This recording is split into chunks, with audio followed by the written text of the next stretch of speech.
Hi guys, it's February 12th, Wednesday evening. This is my diabetes walk for blood sugar control, guys. The walking where I stand. Interesting couple of days. Guys, I just got back my report back in. My A1C was 4.9, which is great news. Um, however, but I do have a little mixed bag. My filtration rate of my kidneys back to normal. The last lab, it did say it was mildly decreased.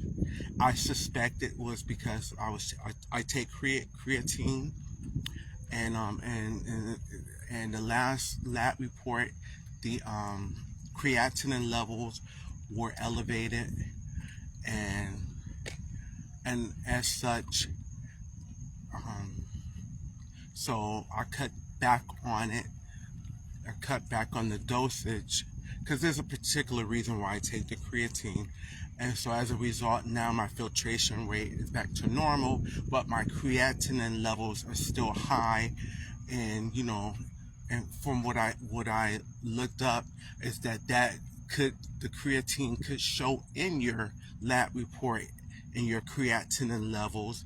And as well, I did lose the 65 pounds, lost a lot of muscle,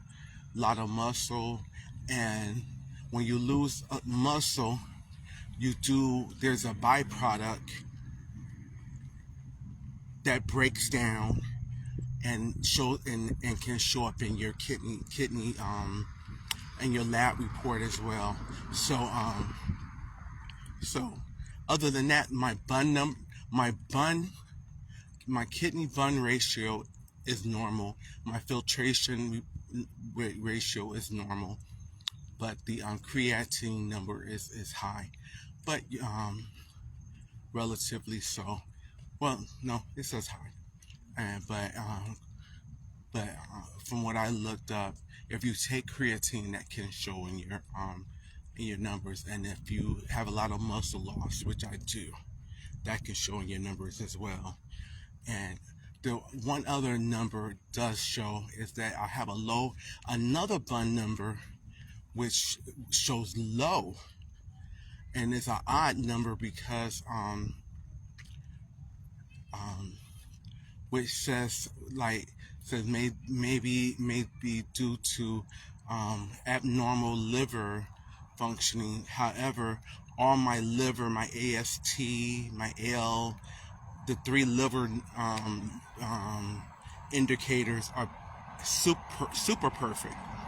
So we know there's no problem there. But with my drastic weight loss, and now that I stopped taking the creatine, my weight has dropped even further. So I'm breaking down even further. So and it is a lot of waste that when you have stored fat and your body breaks it down, there is waste in your stored fat. So, but other than that, my 99% of my lab report is perfect. It's like superb. But like I said, other than the creatinine levels elevated, but the filtration rate is perfect. Uh, Everything is pretty good. My A1C is 4.9. So it was 5.1 the last time. Now it's 4.9. But I don't experience any lows at all. If you know, on my Instagram, every morning I put my well, and on Facebook too, I put I post my morning blood sugar, and every morning is 85, 86, 85. So and I post my after meal. A lot of times I don't always post it, but my after meal blood sugar is like 89. So don't have any lows, but 4.9. my endocrinologist is always saying, Mr. Rogers, should we make any changes? Like, no, everything is perfect because this is what's reversing my diabetes. And you know what cures you is what you want to use to maintain it. Because soon as you stop, everything go back to the bad, go back. You know, everything will revert. And you know my complications that I had was so severe. I would not want to go back that direction. But you know, I have my endocrinologist appointment this Friday, so we'll see where that go. But other than that, you know, everything is good. Everything is good. My energy levels are really good. My so I'm just focusing now. My main focus is to put back on muscle mass, because as diabetics must maintain muscle mass, because we generally lose muscle at a higher rate than the general population anyhow. So, and because I lost 65 pounds, I'm having a double whammy, losing muscle as a diabetic and losing muscle with severe weight loss. Because you know, when they changed my diabetes medicine to Ozempic, plus I'm on a keto diet, plus I do intermittent fasting, plus I started walking in the morning and walking in the evenings as my disease reversed itself.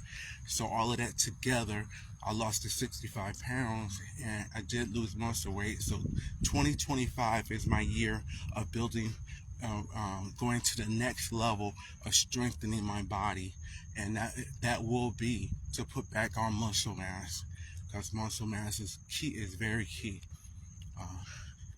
So that's what I have in store. I've got my dumbbells. I have my kettlebells, and in the morning time after I walk, I do my resistance training. So that's what I'm doing, you know, because you know what they're saying. Studies show the number one indicator of longevity and of health outcomes, no matter what it is muscle mass. If you get a complication, you're getting certain diseases, and all across the gambit, if muscle mass is an indicator of positive outcomes. So, guys, so that's my goal. But, so, tall task. But, you know, I just wanted to let you guys know where I am, how I got here, where I'm going. And we're going to go together, guys. And I'll keep you updated with my progress. It's been a long journey, guys, and I thank you for your support, and it keeps me on my path, and hopefully we all grow together in better diabetic health. Thank you so much.